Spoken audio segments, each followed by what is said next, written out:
kinds of berries and flowers, and oh, it was just great. And later on this year, we're going to move to the country in Chile, so don't worry. I'm not going to be here in the city forever. It's just to establish ourselves in Chile. But anyway, this material nature is temporary. So why are people making so many efforts to, establish big skyscraper buildings and big corporations and all this stuff? Because we're not independent. We think we're independent, or we want to be independent, and that's the thing that causes our material bondage. Because we want to be independent of the Lord. But actually, nobody is independent, even in the material sense.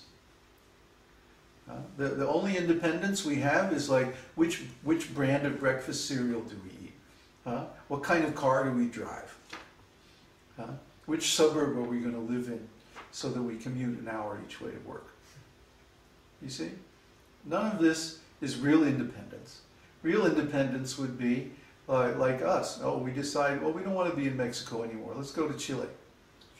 And then in a week, we were in Chile. So the devotees have real independence. The devotees, they have the freedom to go anywhere in the material or spiritual world. If we want to go to another planet, we can even go to another planet. Kṛṣṇa gives the key in Bhagavad Gita. Kṛṣṇa says, if you want to go to another planet, you just meditate on the demigod of that planet, and then there you go. When you leave this body, then you go to that planet, and you take another body on that planet. But what are people meditating on? Are they meditating on demigods? No, they're meditating on film stars. Television stars. Politicians. Rich people, and like that. And they're thinking, oh, I'd like to be like him. I'd like to be like her. And so what happens? In the next life, they become like that. And then they discover that it's not at all pleasant to have all those material opulences, because then people are always trying to cheat you. So there's no real independence in this material world. That's an illusion. The real independence is when we are totally dependent on God, on Kṛṣṇa. Then we have more independence. But really, we're always dependent. So the thing is to just get used to the idea and not strive for this false independence, which is just an illusion. So now, Kṛṣṇa says, in the second verse, 2:934, O Brahmā, whatever appears to be of any value, if it is without relation to me, has no reality. Know it as my illusory energy, that reflection which appears to be in darkness. So Kṛṣṇa here is talking about the illusory nature of the material manifestation. Kṛṣṇa's external potency that he uses to create this material world is not illusory, it's real. Yes, because it's eternal. But the manifestation of the material energy is unreal or illusory because it's temporary. It comes into being at a certain time, exists for a certain period, and then it disappears.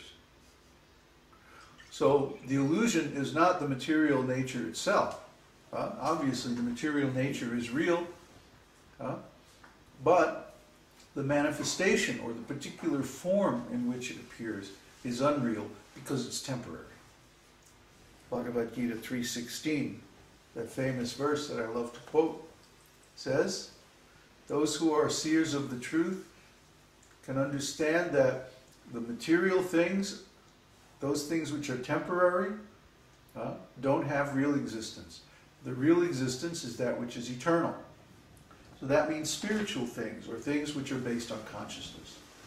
The soul, God, the spiritual world, spiritual energy, and like that.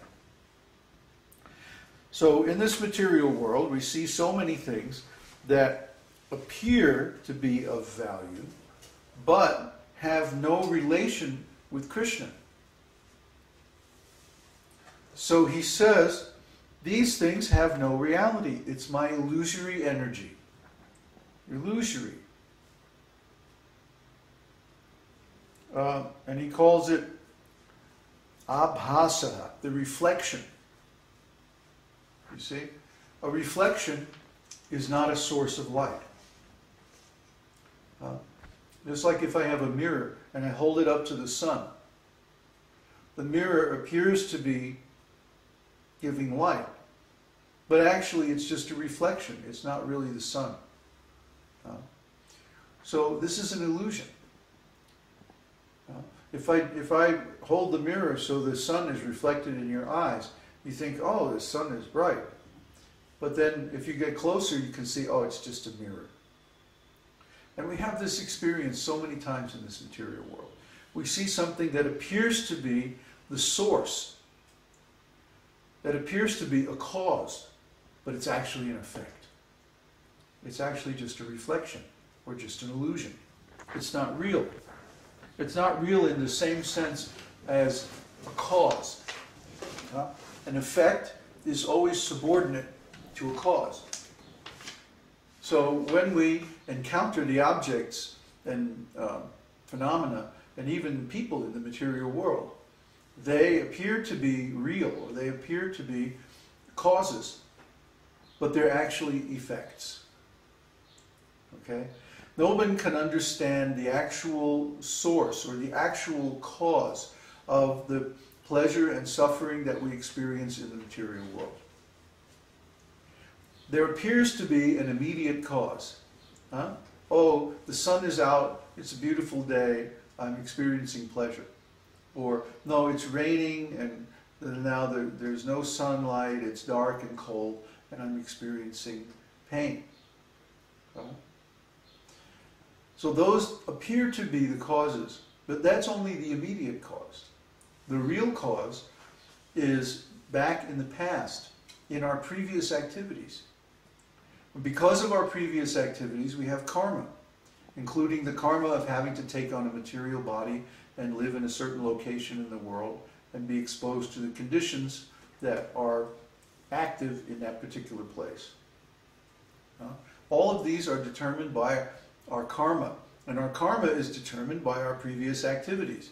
Therefore, all of the enjoyment and suffering that we experience in life is actually determined by our previous actions.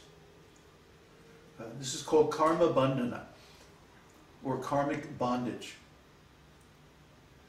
We're tied to our karma by time. And even though we can't see the actual cause because it's in a previous time, still we're feeling the result of that cause in the present time. Yet the thing that appears to be causing our pleasure or distress is not the actual cause. The actual cause is our karma and the will of the Lord. The Lord makes so many laws. And the first laws are having to do with the qualities of material nature: goodness, passion, and ignorance. The three modes of material nature are the root of all the laws of karma. Basically, karma states that if you perform an action in goodness, then the result you get will be in goodness. If you perform an action in passion, you'll get passion, and ignorance begets ignorance.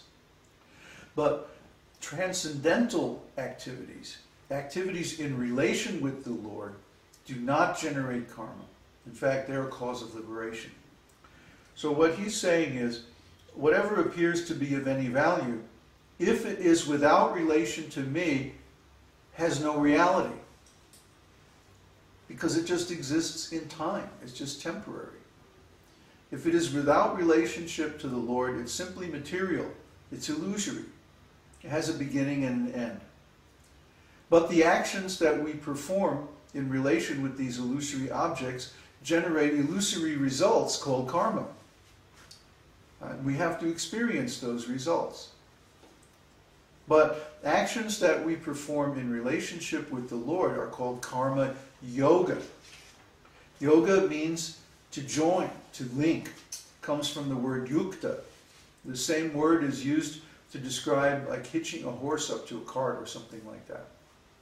So by joining our activities with the purposes of the Lord, then we're released from karma. But when we try to act according to our own will, our own decision, independently of Kṛṣṇa, then we generate karma and then we have to suffer for that. If anybody really understood this last sentence I just said, you would all be here with your heads shaved, dressed in white. You wouldn't be trying to maintain your independent existence because you realize that everything you do for your own benefit creates karma, and that karma binds you to this material existence. If you want to get out of this material existence, you have to surrender to Kṛṣṇa, and you have to surrender to Guru. Okay? I mean, you can do that where you are, but it's much easier if you're in the association of devotees.